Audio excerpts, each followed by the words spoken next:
Doppler's effect, देखो Doppler effect में apparent frequency निकालने का फॉर्मूला क्या होगा, कहाँ प्लस आएगा कहाँ माइनस, हम किस तरह से याद रखेंगे अगर दोनों सोर्स एंड ऑब्जर्वर मूव कर रहे हैं। देखो फर्स्ट वाला केस ले रहे हैं, अगर ऑब्जर्वर सोर्स की तरफ मूव कर रहा है और सोर्स ऑब्जर्वर की तरफ मूव कर रहा है, तो जो एपरेंट फ्रीक्वेंसी है FO, उसको निकालने का फॉर्मूला क्या होगा। देखो यहाँ पर हम राइट डाउन करते हैं ऑब्जर्वर की वेलोसिटी और यहाँ पे करते हैं नीचे सोर्स की वेलोसिटी। अब देखो ऑब्जर्वर सोर्स की तरफ आ रहा है, तो जो एपरेंट फ्रीक्वेंसी है उसकी वैल्यू क्या होगी, इंक्रीज होगी, मींस FO की वैल्यू ज्यादा होनी चाहिए।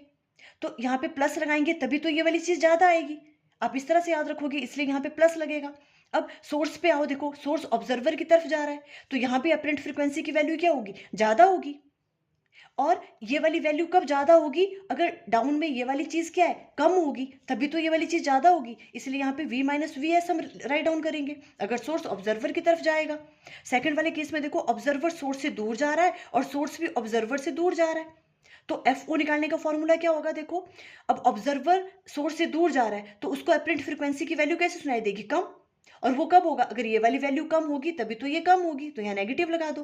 अब सोर्स पे आओ, सोर्स ऑब्जर्वर से दूर जा रहा है, इसके लिए भी एपरेंट फ्रीक्वेंसी की वैल्यू कम होगी, और ये वाली वैल्यू कम कब होगी, जब ये वाली चीज ज्यादा होगी, तो V प्लस वी एस हम राइट डाउन करेंगे, ये ज्यादा रहेगी तभी तो ये कम होगा, तो यहाँ प्लस लगेगा। अब देखो अगर ऑब्जर्वर सोर्स की तरफ जा रहा है और सोर्स ऑब्जर्वर से दूर जा रहा है, तो देखो ऑब्जर्वर सोर्स के पास जा रहा है, तो एपरेंट फ्रीक्वेंसी की वैल्यू क्या होगी, ज्यादा होगी, इसलिए यहाँ पे प्लस लगा। और सोर्स ऑब्जर्वर से दूर जा रहा है, तो एपरेंट फ्रीक्वेंसी की वैल्यू क्या होगी, कम, और ये कम कब होगी, जब ये वाली चीज ज्यादा होगी, और ये कब ज्यादा होगी, जब यहाँ प्लस लगेगा, तो इसलिए यहाँ पे प्लस लगा। अब इस वाले केस में देखो ऑब्जर्वर सोर्स से दूर जा रहा है, अगर ऑब्जर्वर सोर्स से दूर जा रहा है तो एपरेंट फ्रीक्वेंसी की वैल्यू कम आनी चाहिए, और वो कम कब आएगी, जब यहाँ पे नेगेटिव होगा, तभी तो ये चीज कम आएगी।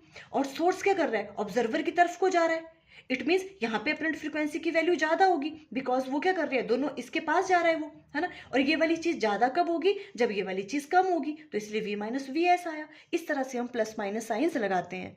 फुल एक्सप्लेनेशन की वीडियो का लिंक स्क्रीन पे आ रहा होगा। Thank you.